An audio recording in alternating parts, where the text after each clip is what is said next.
안녕하세요. 오늘은 차용증과 이자율 관련돼서 증여세와 이자소득 원천징수에 대한 내용 같이 한번 볼게요. 차용증이 꼭 있어야 할까요? 주택이나 토지 등의 부동산을 구입할 때 부모님의 자금을 빌릴 수가 있어요. 이때 꼭 차용증을 작성해야 할까? 차용증이 없어도 원리금을 갚은 내역이 있다고 하면은 자금 출처 조사에서 아무 문제 없이 지나갈 수도 있어요. 하지만 차용증까지 있다고 하면은 조사 대응이 훨씬 편해질 거예요. 차용증에는 어떤 내용이 들어가 있죠? 채권자와 채무자, 누가 누구에게 빌렸는지, 그리고 원금과 만기, 얼마를 언제까지 빌렸는지, 그리고 이자율, 그 기간 동안 이자를 얼마 줄 건지 이런 내용이 들어가 있어야 되죠. 차용증에 적을 이자율은 몇 프로일까요? 차용증에는 기본적으로 4.6%의 이자율을 적어요. 하지만 여기에서 연간이자 1,000만 원 범위에서 조정할 수가 있어요. 이게 무슨 말인가 하면은 3억 원을 빌렸다고 하면은 기본 이자율은 4.6%지만 1,000만 원을 조정해서 1.3%의 이자율도 가능하다. 이 말씀이에요. 5억을 빌렸다고 하면은 2.6%까지 가능하다. 이런 거고요. 하나만 더 볼게요. 2억 원을 빌렸다고 하면은 기본 이자율은 4.6%지만 1,000만 원을 조정해서 그렇게 되면은 무이자도 가능하다. 이렇게 나오는 거예요. 2억 원은 무이자로 빌릴 수가 있다. 이렇게 계산되었는데 정말 그래도 될까요?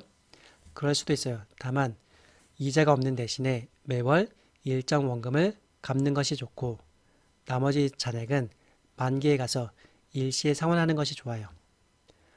무이자로 빌린 것의 장점은 이자가 없잖아요. 그러니까 이자 소득이 없는 거고 그에 따라서 이자 소득 원천세 신고를 할 필요가 없어요. 차입금 이자에 대해서는 원천징수를 해야 돼요. 3억 원을 빌렸다고 하면은 1.3%의 이자를 지급해야 돼요. 그런데 1.3%를 다 지급하는 게 아니라 일정 부분 떼놓고 나머지를 지급해요. 원천징수라고 하는 거죠. 이게 만약 은행 이자였다고 하면은 14%, 지방세까지 15.4%를 떼놓고 이자를 지급하는 거예요. 그런데 지금은 은행과의 거래가 아니에요. 부모님과 자녀, 개인 간의 거래는 비영업대금 이익이라고 해서 27.5%를 떼놓고 나머지를 줘요. 1.3%의 이자에서 27.5%는 떼놓고 나머지 이자를 지급하는 거예요. 이자 소득에 대한 원천세 신고는 누가 할까요? 아버지는 자금을 빌려준 사람이고 자녀는 이자를 지급하는 사람이에요. 이자를 지급하는 사람이 매월 원천세 신고를 하는 거예요. 이걸로 끝나는 게 아니라 1년에 한 번은 이자소득 지급명세서도 제출해야 돼요. 이자소득에 대한 원천세 신고를 하지 않으면 어떻게 될까요? 부모님께 3억 원을 빌렸고 1.3% 이자를 매달 지급하고 있어요.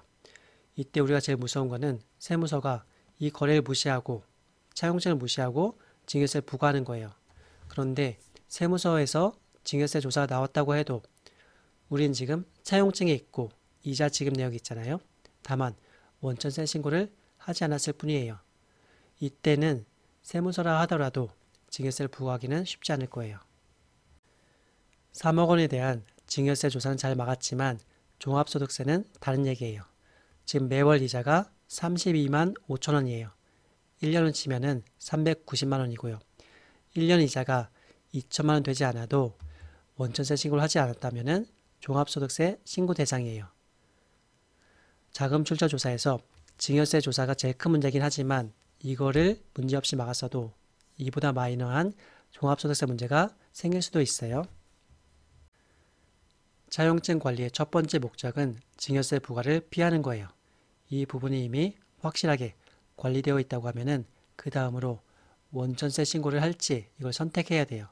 그런데 생업을 하시는 분들이 하기에는 약간 힘들고 쉽지 않을 수 있어요. 관련돼서 맡겨주실 분들은 아래 댓글 확인해 주시고요. 네, 오늘은 차용증 관리에 대한 내용 같이 한번 봤습니다. 감사합니다.